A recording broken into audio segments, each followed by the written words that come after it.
गीता ज्ञान रे आमे पढ़ी भगवान श्रीकृष्ण अर्जुन को बुझाऊँ आत्मा आउ शरीर विषय रे। भगवान श्रीकृष्ण कहते शरीर सहित आत्मार कौन संबंध नहीं। शरीर हूँ अलग आउ आत्मा हूँ अलग। आत्मा सदाबले अमर, आत्मा केबे मरे नहीं, किंतु शरीर रो किछि बयस सीमा रोचे, तार किछि लिमिट रोचे। शरीर पुनश्च जन्म आसीबो, पुनश्च जीव, किंतु आत्मा सेमती थिबो।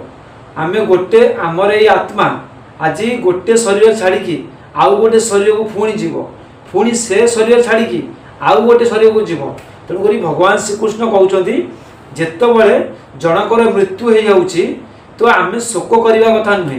कहीं जार मृत्यु हो जाऊँगी तार आत्मा केबे मरुनी, तार शरीर मरी जाऊँगी, तार स्थूल शरीर मरी जाऊँगी, तार आत्मा आउ गोटे नुआ शरीर नहीं जन्म होउछि। जमिति आमर ड्रेस चिरी गले आमे गोटे ड्रेस को उपाड़ी आमे दुकान को जाइकी नुआ ड्रेस किणुचंती आज्ञा, से भलिया जेतेबेले शरीर आयुष पूरी जाए से शरीर आत्मा से शरीर छाड़ी नुआ शरीर को धारण करे।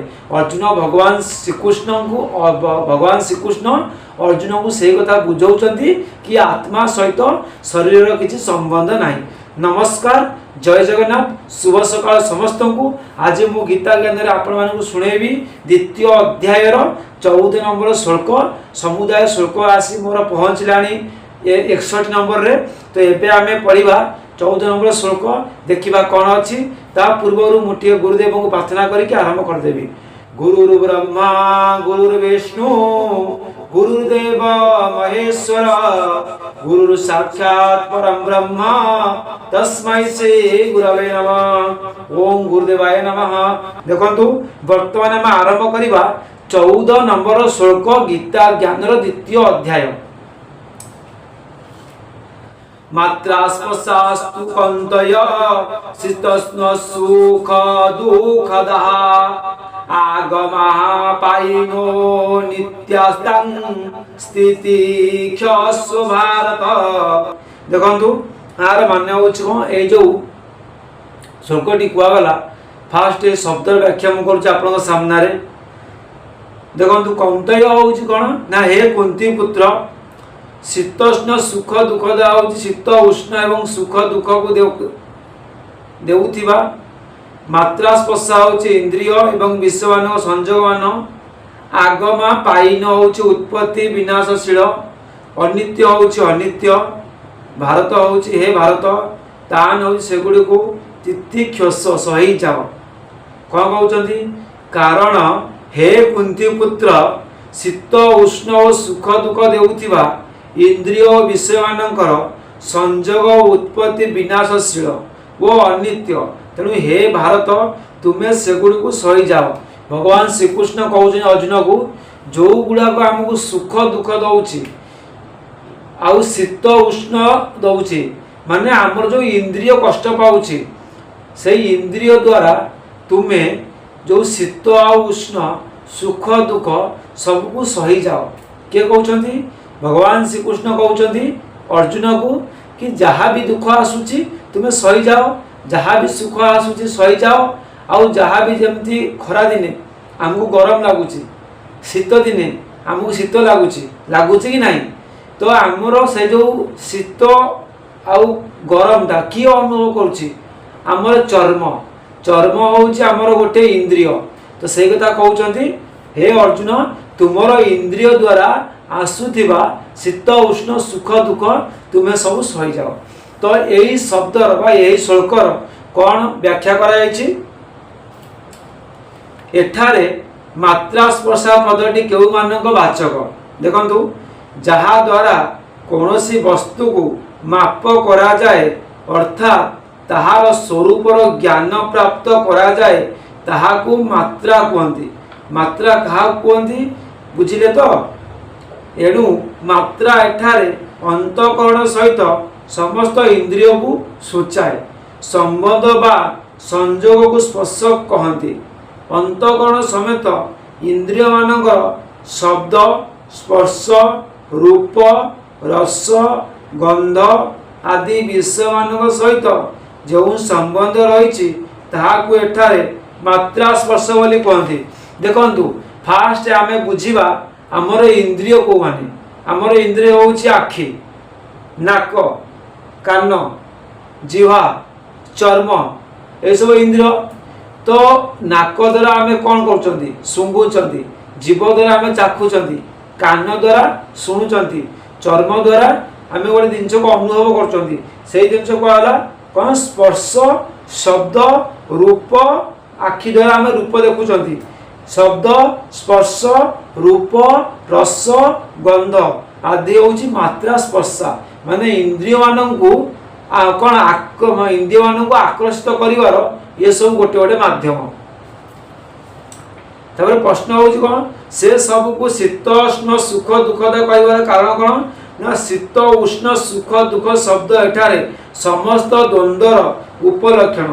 एणु विषय और इंद्रिय मानकर संबंध को शीत उष्ण दुखदा कही भगवान कहते इंद्रिय मानक सहित संयोग हेले समस्त विषय शीत उष्ण सुख दुख राग दोष हर्ष शोक अनुकूलता प्रतिकूलता आदि विभिन्न द्वंद्व उत्पन्न करे। से सब को नित्य बोली भावुथिबारु ही नाना प्रकार विकार उत्पन्न हुए। तेणु से सब को अनित्य बोली बुझी विषय संयोग हेतु तुम्हें कौन प्रकार विकार युक्त हेबा उचित नुहे। देखंतु मनीष को सुख आउ दुख केवल तार इंद्रिय ही कराए। आमे सुख पाउछंती दुख पाउछंती केवल आमर मन मन द्वारा आमको सुख दुख अनुभव होउछि। तेणु करी आमे आमर इंद्रिय मान को नियंत्रण रखिबा सुख दुख सब सही जिबा। भगवान श्रीकृष्ण कहउछंती प्रश्न अपने आसले कौन ना इंद्रिय मानक सहित विषय मानकर संयोग को उत्पत्ति विनाशशील एवं अनित्य कही अर्जुन को यही सब सहित आज्ञा देवार अभिप्राय कौन। कहीं इंद्रिय मान सहित जिते विषयर संयोग हो जाए तो सेतबले उत्पत्ति नाशशील हुए।